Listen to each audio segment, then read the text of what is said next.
Hey guys, Christian, Vancouver realtor, and for today's video I want to highlight several things here. One is do a little bit of money math in terms of how much the market jumped month to month from February to March. So that's the first thing we'll do. Second thing I want to touch on, an insurance pro tip I want to share with you. This is something my clients went through and I'd love for you not to have to go through it.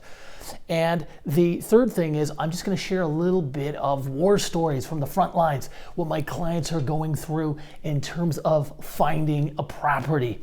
Okay, so let's go. The first thing is what I believe has been underreported by the media is the month-to-month jump in the average sale price. And in the Real Estate Board of Greater Vancouver puts out a monthly stats package. You can access it, goes to the TV stations, the radio stations, the newspapers. And in that stats package, it shows you a breakdown for the different pockets of the city, you know, Vancouver, West, East, North Van, Burnaby South, and so on. And you can see the month to month, 3 months, 6 months, and it goes all the way up to 10 years. But the point is, listen to these month-to-month increases, and I'm going to put them in dollars for you because that's what really matters to your bank account. And this is a sign the market is coming back. I believe that it's coming back. Vancouver East saw a jump. The average sale price from a home in March versus February went up $36,000 or 2.1% in a single month. In North Van, it jumped $83,000 in a single month, up 4%. So, yeah, Burnaby South up $74,000. Average sale price from 1 month to the next, that's a 3.7% increase. Coquitlam up $41,000, and Richmond topping $103,000 month to month. That's a 5.1% gain in a single month. So I think this is a sign, an indication that the market is definitely coming out of the bottom. And I really think the bottom was December and January. Guys, I'll tell you, like, it was dead in January. The sales were slow. The sales numbers were, the volume of sales was very similar to what we saw coming out of the financial crisis in 2008. But those sales numbers now are starting to track north. Interesting, when you look back to that period, the spring following the great financial crisis, April, May, the market started to rebound. And now we're dealing with a different environment. What curbed the growth last year, of course, was the rise in interest rates. And now the last couple of meetings, the Bank of Canada has put the brakes on and is running at a stable interest rate right now. And I think what that does, a lot of buyers feel relieved. They feel the environment is more predictable. They think, okay, you know, the sun is out again. Literally it is, because we're coming into springtime. You know, there's more daylight and people are, you know, more optimistic and looking forward to the next chapter in their lives. So, you know, a lot of this stuff is seasonal, and pay attention to that as you go through your life.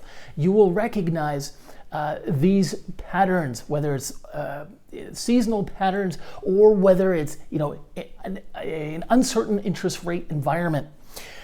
Okay, I want to move on. I want to talk to you now about a pro tip on insurance. I had clients, they bought a half duplex last October, and like many of you, or some of you watching, if you own a detached property, you may have had a flooding issue. Around Christmas time, we had a once in a generation snowstorm that canceled 18,000 flights across North America. And of course, it caused a lot of damage to our homes. Specifically, what would have happened is you may have seen, you know, a foot of snow on the top of your roof, and then the temperature begins to climb, the snow melts, and it starts to obviously run off the roof. Now you're supposed to have 2 exit points on your roof. In this case, my clients had bought into a half duplex, and their neighbors alerted them that they were experiencing flooding in their basement. And so my clients and the neighbors working together went up to the roof, and they could see that there was just too much water running down for the actual roof exits to handle. And so what they did is, I guess they tried to shovel as much off the roof as possible, but it caused flooding on both sides, and potentially some water ran in behind the walls. And in my client's case, the basement carpet is wet and is damaged, and there is some other damage as well. Now, these things happen. We sometimes get unlucky. We cannot predict once in a generation snowstorms. But I think the key takeaway here was that my clients, with my recommendation, worked with an insurance agent that I've worked with in the past who does a great job, and they had a very specific line item in their coverage, and theirs was ice damming. And you'll maybe want to check your insurance policy if you're in a detached house or if you're in a half duplex, because if you do not have ice damming, like their neighbors didn't, the damages in their home, unfortunately, they have to pay for out of pocket. Their insurance doesn't cover that. Whereas in my clients, on the other hand, that single one-line coverage protects them. It's called ice damming. Talk to your insurance broker about it. They'll know it in more detail. And it was something for me that I learned as well. Now, in their case, my guys, we ended up buying that half duplex. It was under warranty, and so they're still exploring warranty options. So if you have that option, you would obviously want to exercise the warranty first, and if you can't have the warranty cover the damages, that's when you go to your insurer, because your insurance premiums, of course, will go up. So that would be the first step, followed by the second step. Okay, and for the last part of the video, I wanted to talk to you about some interesting picks. I am out as a buyer's agent and working as a seller's agent, and from this week I wanted to share some war stories. We're looking on behalf of my clients. We're looking at detached homes on Vancouver's east side, Burnaby and Coquitlam. And what I like to do is put together a sort of a 5-6 stop whistle, or what we call a 6-stop whistle tour of homes. And so we're bang, bang, bang, bang, bang. We're trying to hit sort of 6 properties in a single day, sort of spaced out every 45 minutes, so we can get to the property, walk through it, pepper the listing agent with several questions, learn as much as we can, then we move on.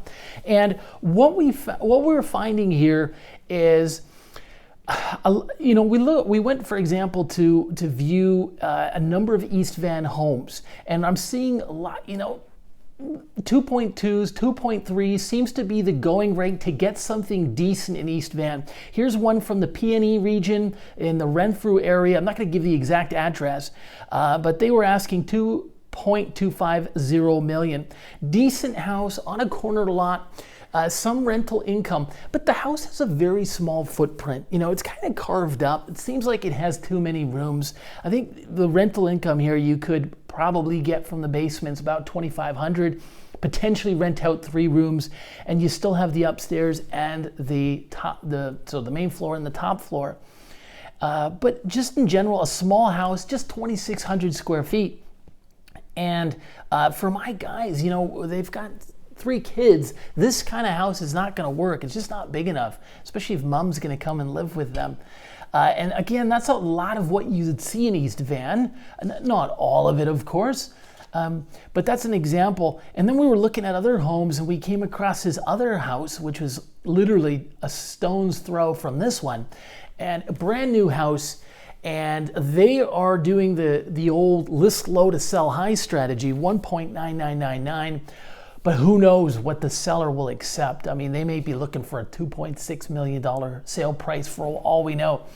It's an interesting one, though. It's a new home. It's got a laneway house, and they are renting out 8 bedrooms in this house, including the laneway. 8 bedrooms for a total rental income of $6,000. I've never seen that much on an East Van house. Without with the main still being unoccupied.